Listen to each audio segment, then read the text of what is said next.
Damai sejahtera Allah yang melampaui segala akal akan memelihara hati dan pikiranmu di dalam Kristus Yesus. Amin.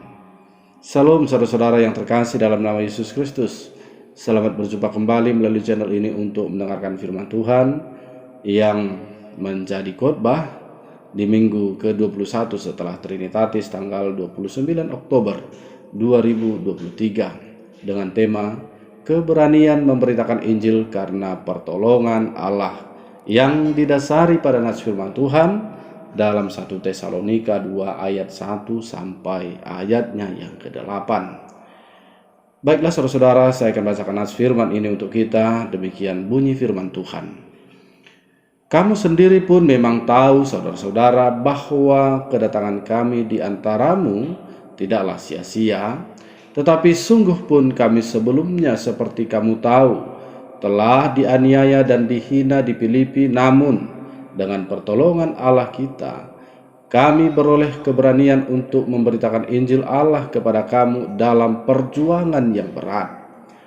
Sebab nasihat kami tidak lahir dari kesesatan atau dari maksud yang tidak murni dan juga tidak disertai tipu daya. Sebaliknya, karena Allah telah menganggap kami layak untuk mempercayakan Injil kepada kami, karena itulah kami berbicara, bukan untuk menyukakan manusia, melainkan untuk menyukakan Allah yang menguji hati kita. Karena kami tidak pernah bermulut manis, hal itu kamu ketahui, dan tidak pernah mempunyai maksud loba yang tersembunyi. Allah adalah saksi. Juga tidak pernah kami mencari pujian dari manusia, baik dari kamu maupun dari orang-orang lain, sekalipun kami dapat berbuat demikian sebagai rasul-rasul Kristus. Tetapi kami berlaku ramah di antara kamu, sama seperti seorang ibu mengasuh dan merawati anaknya. Demikianlah kami dalam kasih sayang yang besar akan kamu, bukan saja rela membagi Injil Allah dengan kamu, tetapi juga hidup kami sendiri dengan kamu, karena kamu telah kami kasihi. Demikian pembacaan firman Tuhan.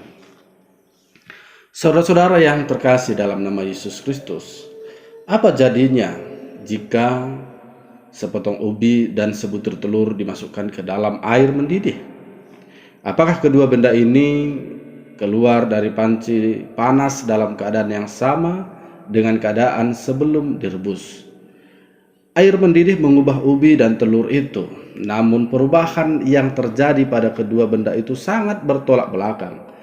Setelah direbus, telur menjadi keras, sebaliknya ubi menjadi lembut. Kedua benda itu berada dalam panci yang sama dan air mendidih yang sama, namun reaksi mereka berbeda.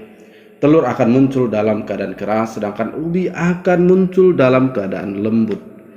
Saudara-saudara yang dikasihi oleh Tuhan, dalam hidup ini ada masa di mana kita harus masuk ke dalam panci yang berisi air mendidih, yaitu penderitaan. Dalam suatu penderitaan kita merasakan betapa sakit dan nyeri direbus dalam air mendidih. Penderitaan bisa terasa sangat kejam dan menyakitkan, bagaikan menusuk tulang, hati, dan sumsum. Apalagi ketika penderitaan datang menimpa bagaikan tak ada habisnya. Kita seperti terhempas lemas. Namun yang lebih mendesak dan paling penting bukanlah persoalan mengapa penderitaan ini terjadi, melainkan bagaimana menghadapinya, bagaimana bisa melewati dan mengatasinya. Jika penderitaan merupakan ibarat direbus dalam panci, soalnya adalah bagaimana kita akan keluar dari panci itu. Apakah kita akan keluar sebagai telur atau ubi? Ada orang yang keluar dari penderitaannya dalam keadaan yang sangat tertekan. Mukanya selalu suram. Ia menyendiri. Hidupnya menjadi pahit dan getir. Sikapnya terhadap orang lain menjadi kaku. Ia menjadi keras. Ia ibarat telur yang setelah keluar dari air mendidih menjadi keras. Sebaliknya saudara-saudara, ada orang yang setelah keluar dari musibah ataupun penderitaannya menjadi bijak dan matang, menjadi lembut, menjadi sangat positif. Ia merasa damai dengan dirinya, sikapnya hangat dan ramah. ia tersenyum dan menyapa. Paulus mengkalimatkan kaitan ini secara lebih rinci, saudara-saudara. Kita malah bermegah juga dalam kesengsaraan kita, karena kita tahu bahwa kesengsaraan itu menimbulkan ketekunan, dan ketekunan menimbulkan tahan uji, dan tahan uji menimbulkan pengharapan yang bisa kita lihat di dalam Roma 5 ayat 3-4. Artinya saudara-saudara, Paulus ibarat ubi yang keluar dari perebusan. Sebab sekalipun ia mengalami penganiayaan dan penderitaan karena Injil, ia tetap melayani dengan setulus hati. Dia tidak menjadi keras, dia tidak menjadi kaku. Dalam memberitakan Injil, Rasul Paulus sudah sering mengalami penganiayaan dan penderitaan. Hal yang sama terjadi seperti pada perikop kita kali ini, yaitu ketika ia pergi memberitakan Injil di kota Tesalonika. Meskipun ada hambatan dan tantangan yang berat, Tuhan memberi keberanian kepada Paulus untuk tetap mewartakan Injil. Keberanian Paulus bukan didasarkan pada dirinya sendiri, tetapi oleh pertolongan Allah atau imannya sendiri.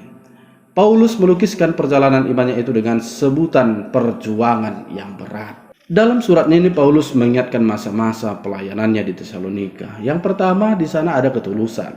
Paulus mengatakan bahwa ajarannya langsung dari Allah dan tindakan-tindakannya jujur dan murni.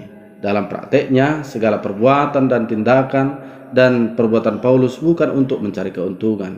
Paulus melakukan pelayanan pemberitaan Injil hanya karena dilayakkan oleh Tuhan. Paulus mengungkapkan hal ini untuk membedakannya dengan kelompok lain yang saat itu juga menyebarkan ragam ajaran di Tesalonika. Ajaran-ajaran itu sesat dan memotivasi mereka hanya untuk memperoleh keuntungan. Yang kedua, motivasi memberitakan Injil. Selain tanpa mencari keuntungan dan materi, Paulus juga tidak harus mengatakan hal-hal yang sekedar menyenangkan hati orang lain, harapan-harapan yang kosong ataupun bermulut manis, melainkan untuk menyukakan Allah. Paulus mengarahkan segala pemberitaan Injil untuk kemuliaan Allah, bukan untuk dirinya. Kemudian yang ketiga, saudara, sikap memberitakan Injil. Paulus melukiskan pelayanannya bagaikan seorang ibu yang mengasuh dan merawat anaknya. Seorang ibu bukan hanya mengandung dan melahirkan, tetapi ia juga merawat anaknya itu dengan segala keramahan, ketulusan. Paulus dengan segala tanggung jawab disertai rasa kasih dan sukacita telah memberitakan Injil di Tesalonika. Semua itu dilakukan Paulus untuk menyukakan hati Allah.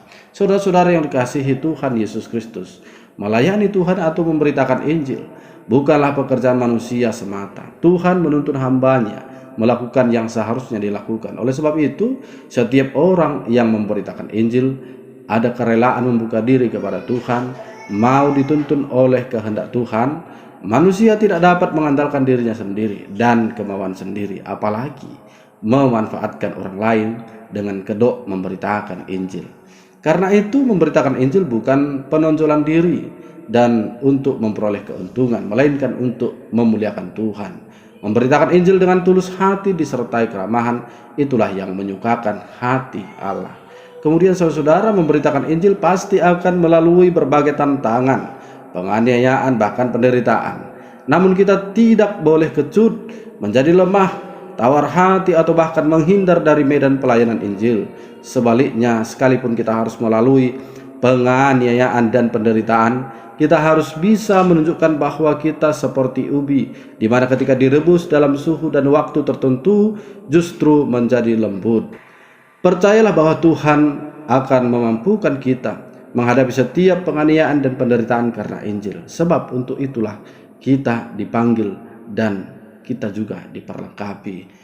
Kiranya firman Tuhan memberkati kita. Mari kita berdoa. Bapa dalam surga, terima kasih buat firman yang telah mengingatkan kami bahwa kami harus senantiasa memberitakan Injil sekalipun ada banyak tantangan yang kami hadapi. Tetapi Tuhan, kami akan percaya ketika Engkau memanggil kami untuk memberitakan Injil-Mu, kami sudah Engkau perlengkapi sebaik mungkin, sehingga bukan persoalan bagi kami ketika kami menghadapi tantangan di dalam memberitakan Injil-Mu. Untuk itu kuatkanlah kami Tuhan, supaya kami terus senantiasa memberitakan kebenaran firman Tuhan. Di dalam Yesus Kristus kami bersyukur kepada Bapa. Amin.